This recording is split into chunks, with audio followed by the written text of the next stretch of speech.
Perkenalkan, saya Joko dari Fakultas Pertanian Prodi Ilmu Tanah Universitas Tanjung. Di sini kesempatan yang diberikan saya akan menjelaskan proses dari hasil praktikum teknologi manajemen pupuk, yang dimana terdapat 3 acara, yaitu pembuatan kompos dari tangkos tandan kelapa sawit dan identifikasi unsur hara pada tanaman atau maupun daunnya. Ketiga acaranya yaitu tentang legum. Baik, untuk acara yang pertama kita akan membahas pembuatan kompos dari tandan kosong kelapa sawit. Berikut kita lihat alat bahan yang digunakan pada proses pembuatan tersebut.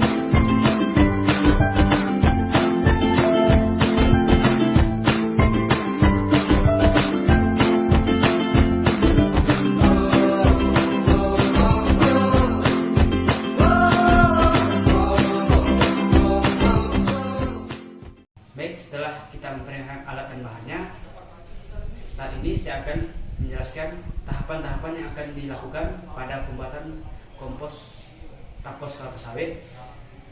Berikut kita akan juga menampilkan dokumentasi dari proses tahapan.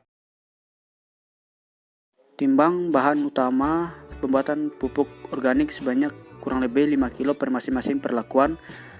Kemudian haluskan bahan tersebut menggunakan parang, pisau, dan bisa juga menggunakan alat yang kami gunakan, yaitu alat pencacah dari mesin sehalus mungkin.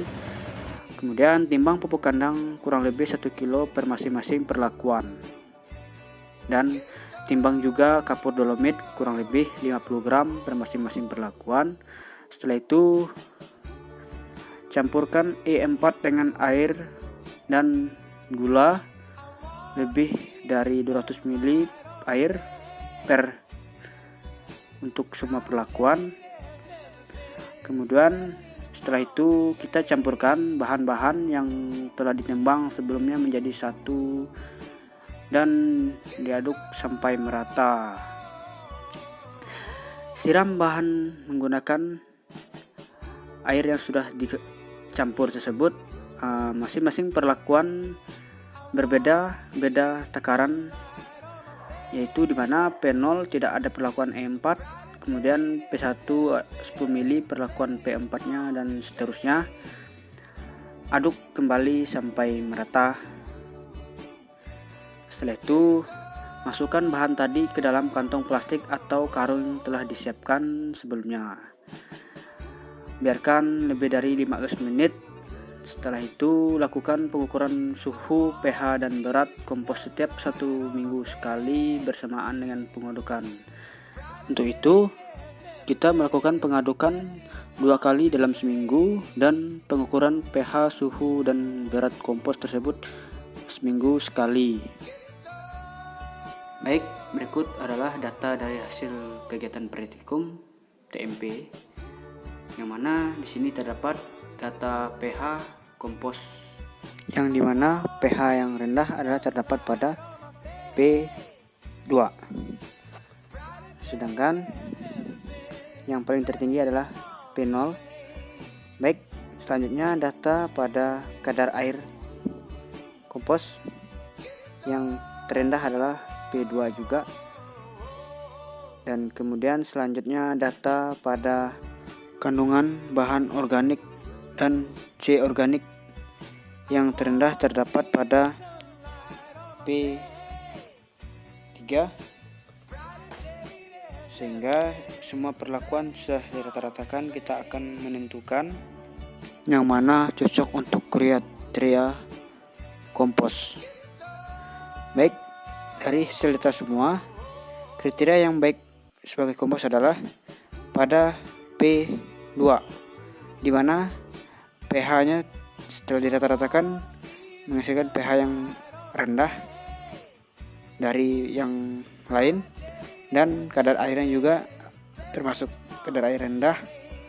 Dan pada C organik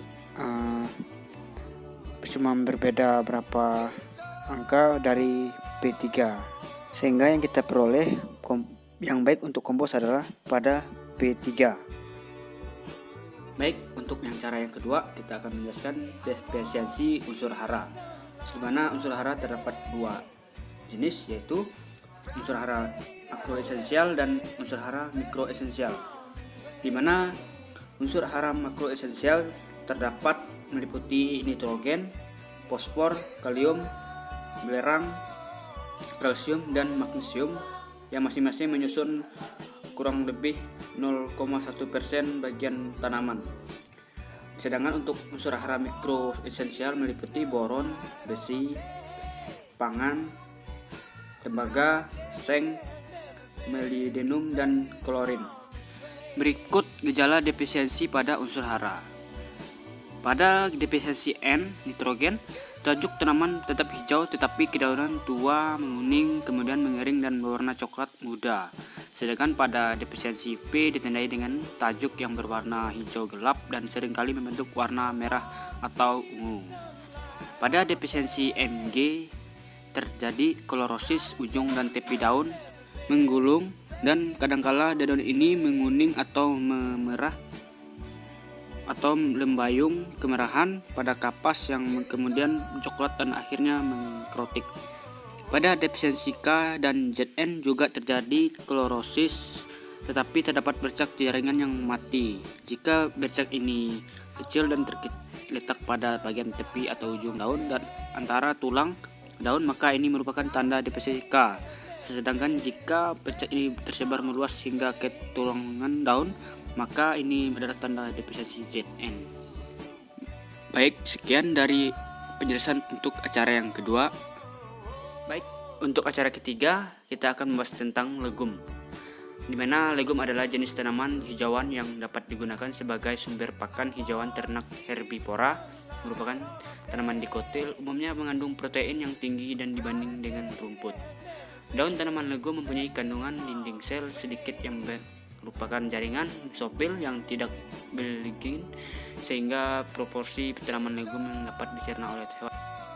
Baik, di sini juga saya akan menjelaskan beberapa contoh legum yang dimana di sini saya mengambil antara yang berbatang dan merambat.